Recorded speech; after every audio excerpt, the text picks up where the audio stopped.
Lalrinzuala GSA kana president kania ba chan kan sumta J Lalnunpuia GSA member GSA kana su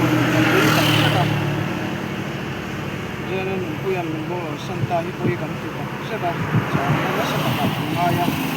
GSA kana tanian bitang ka takania volleyball-ah ke chuanin sutu le GSA kana na lo khai ding pa beran china chu wangin kan ui tak seta ten Manuna hi an kan ai upa te aza thiama ai upa te tan hianin sakhian ong ngai lowa ni dai ngai lowa tiang ni chu dia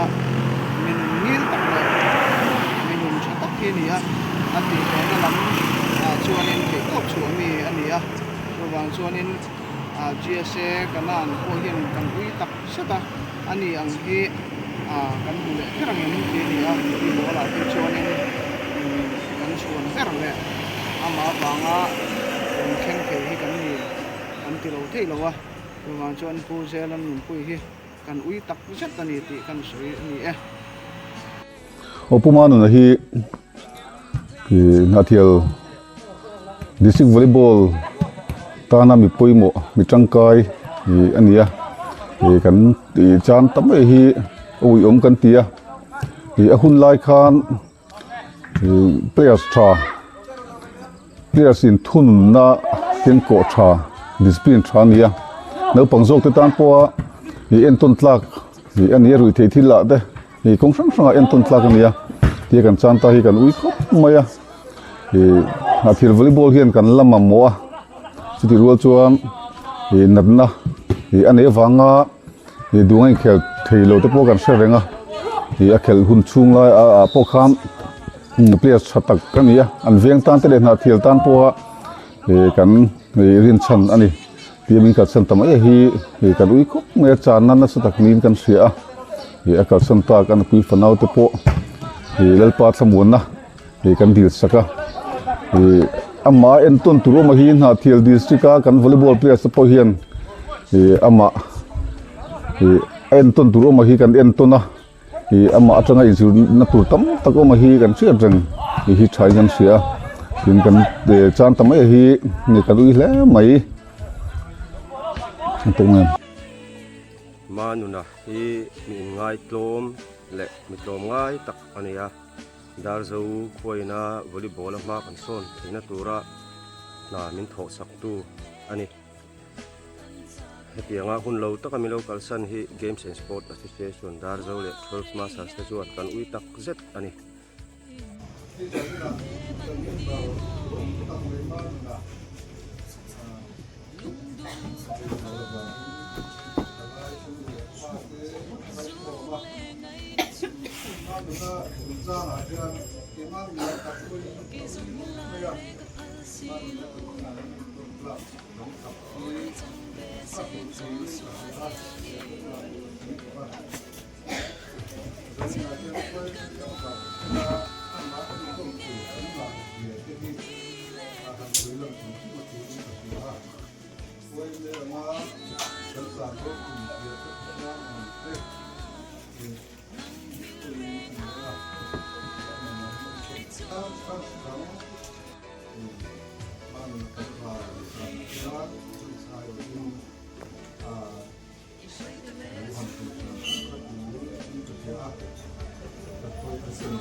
cái này rồi có trả lại cái chuyện nó mà cái mình thấy có thể là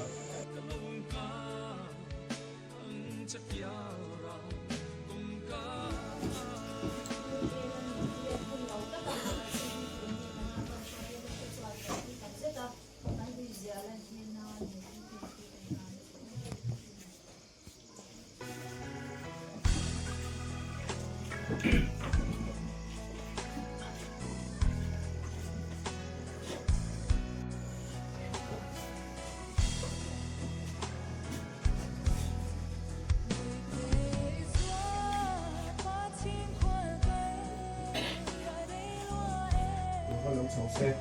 thì ăn luộc họ nấu suốt thì chúng ta luộc khi mà ngoài những chưa sổ được thì chưa sổ được nhất là bây giờ tiếng là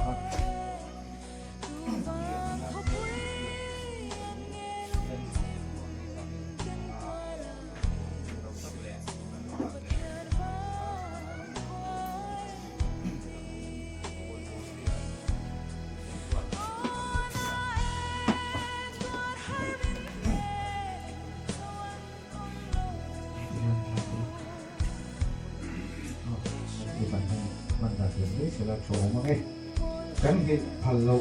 dễ lắm mình quay ở trong sân phải dễ đi xong cuộc sống đi sáng thì xong việc tập mà muốn lậu cả chỉ là mình giống và các bạn đã chỉ còn mình phăng sân là mấy gì quay cái tin cái gì tổ máu đường chứ thì là cái gì cũng làm chứ chưa được các bạn chưa cho đến đó chưa được cái gì ra kia Lalhriatpuii J Lalnunpuia Lalhriatpuii J Lalrinzuala Lalbiaktluanga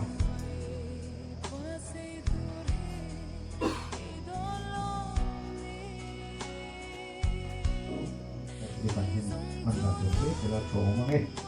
cái này phần lậu J Lalnunpuia S dễ đi xong cuộc sống đi sáng thì xong việc tập mà muốn lậu cả chỉ là mình giống và các bạn đã chỉ còn mình phăng sân là mấy gì quay cái tin cái gì tổ máu đường chứ thì là cái gì cũng làm chứ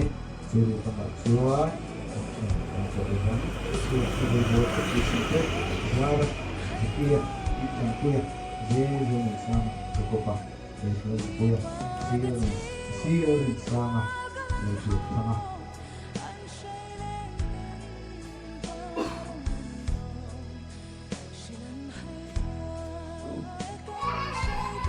cái chuyện pa J Lalnunpuia Manuna hun lâu taka kan chan hi sẽ thiam har kan ti poi kan ti tak seta he sei tu tam taka cái mà le ama inkara po hin thil tam taka sei tu kan ne mero chu thil ka sei vak hun khan ni lawa he volleyball khel chho tan tir tangin kanin kom chho tana na thil ai ote le he an mani ve ngai oten mun sang sang ka lo in khel kuala na sa takin kan lo in zia kan lang chiang em ma min ngai tlom tak me ni hi volleyball-ah hi thei to chuan thin an veng tan po na thil tan po hun lai le thei lai khel lai po thei to chua hi ma son tunga le an veng ma sona ta thei to ba ke peng thrin ni ti ka chianga thianga hun lo taka min ka san hi sheom kan ti tor thiam mar kan ti na thil district volleyball-ah varsa te po thei to ki le mang thina hi tiang khanin ropui taka achet na po hi sei tur tam takha oma Sri Lanka du chu na thil district kan ni ma hianin zone kan ni lai khanin Mizoram volleyball tournament open search pa bo se ni chuta chuanin na thil ION kan chuak khawa chuta chuanin tun thleng mai na thil record ropui tak mai min siam pui tu te zinga player pui mo le tholok ber ani chuan hian hun lo taka kan chana naupang tak mai tianga boral hi hre thiam har kan ti kan tur tak zeta aka santak achung kwa anupui fanaute le anu le pa te pathian in thlamona ompui kai hruai zet kha kan du saka kan tong china ni ti kha kan sei du ani ole hei Manuna hi ama memal sim ka hmu dana chuanin minun zoi oile engeni mi poi soi lau em mang chi hin in ka ria tin in khela han jin chu te po hianin nghe ni trong tấm lém lâu thế na cái khá là lâu chua cái tiếng can chuyện thế gì ngà bộ trong tấm lúc tục lâu lẽ mình enjoy oi mi bôi sủi lao ang chi kan tiếng chi kan in cái gì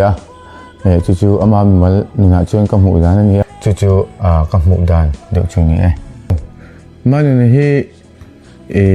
hi soi tur tam tak omanga kan volleyball sin ko nga hian kan enjoy vena sa marlama te chimlama te tengkhan mizoram hun sang sanga tin tuipui ralama te po ka tengkhan kan lo chok ve to thuna pha kam tok tokin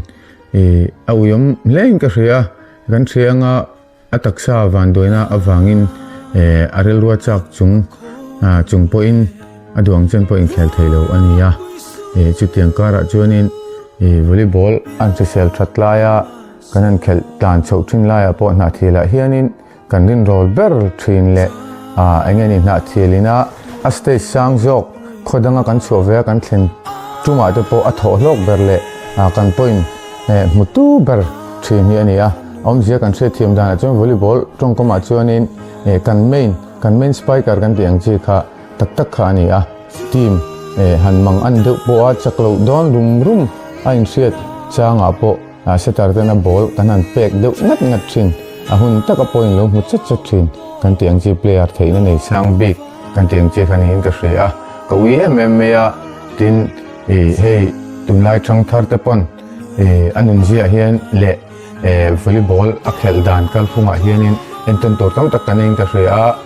naupang jok te en kolna te tin a discipline chung chang sum po a tha MMA a sisel tur hi ka hrengai lova tin rui hlo lama po a fihlim tha MMA a ka tiang mi khani a kanan veng kan threnga volleyball an din huna than ti lama phei chuanin ka tiang khan ne ka tiang chung te pon naupang te enton tura thei to pa chho pui thin te veng ta na thane ma ngai na te tin volleyball na the volleyball ta na a thane ma ngai ve na te a soi chu thin te tam tak rel wa lo lang oi me a voinia hian kan chan sa me mani na the volleyball hian kan ui em matin ala war sangjong pon kan uya a khelpui alo khelpui ve to thin te po hian kan ui tak zeta ni ti kha kan seilu ani chu Lalnunpuia kamu dan chu min ngai tom tak ning kan ria ama hi azak zum boka aza zum na hi a thlen turang chin na thlen lo phai mo te the ten nia ai thla phung em zela chu wang chonin han ti pui tu po hi amamo ve na lai chen oma volleyball lama hianin kan in zui khoina sa wa hian ami zia te po hi ka se tam phain kan sia tin nge midang han fui phur chung changa po hianin a thale maya ain khel po hi ti tak zet hian ain khel thina khel mol chunga naupang te ni si hi kaini ho nen po kan khel tlang thowa amaro chu naupang te si zo khi leadership te anei tha a hruai to tha te po ni kan sia ani chuan ani hi kawi em maya a hun laia kha chon volleyball player kan nei that ber ning kan sia na thiala po hian thiante ho po hian an soi thina tin a opponent timaila a khelpui lelam pola Chanchin te po hian an han soi thina check har ka te a thiam a tha ka te me ti hi an soi dan zela nia hai tini a hianin kapa u tarto dio ma sela a in khel don hi chonin an en sam zela ni an npm em mai ni chuan veng a mangai na te he en ton tlak le in kan sia chu wang chon anuna zir tur tam tak omin kan reve a risel lo na wang ten volleyball an khel rei thelo the ui om le zol em maya tuna po la upa em chong lo na in a khel turang chin po khel chuak le thelo win risel lo na te an nei chho khan nia na thial district ta na chon chan na satak hian kan veng point tun thleng hian tin mun sang tak volleyball out te po kan thlen pha tuna district huam chunga phei chuan kanan veng hi volleyball-ah hupur berpol kan ni chho ngar to ni chu tiang te chu ania tanga kan thlen chho chin ania kawi em ani chuan veng ta na te district ta na te po anianga ani hi mi ui mi en ton tlak le chan na ani kan chan hi chan na satak atling kasia ani Oleh cũng chuyển ba万nữa, đó là chúng ta cái như chuyển tết hoặc là một cái chuyển tết, thì luôn thì là học cáiตัวแรกเลยmà, cái mà nữa thì trong cái mình ngay trongตรงนี้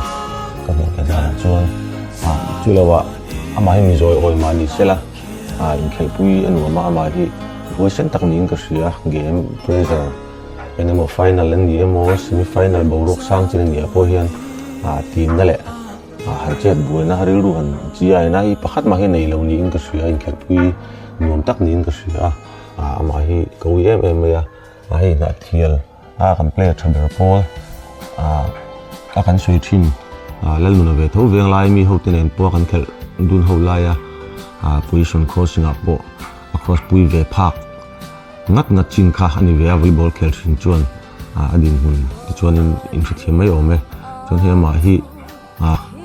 hetia nat na le selo na chi sang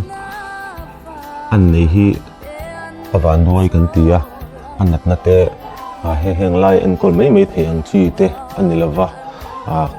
kan torpuia na thia volleyball la select ni thian ho te tan chuan chanan sa chana na sa tak ning kan sia kan ui be mani ka kan sui ni J Lalnunpuia Manuna hi Nathial District Volleyball tan le kanan Volleyball Club tana mi tangkai tak ania a volleyball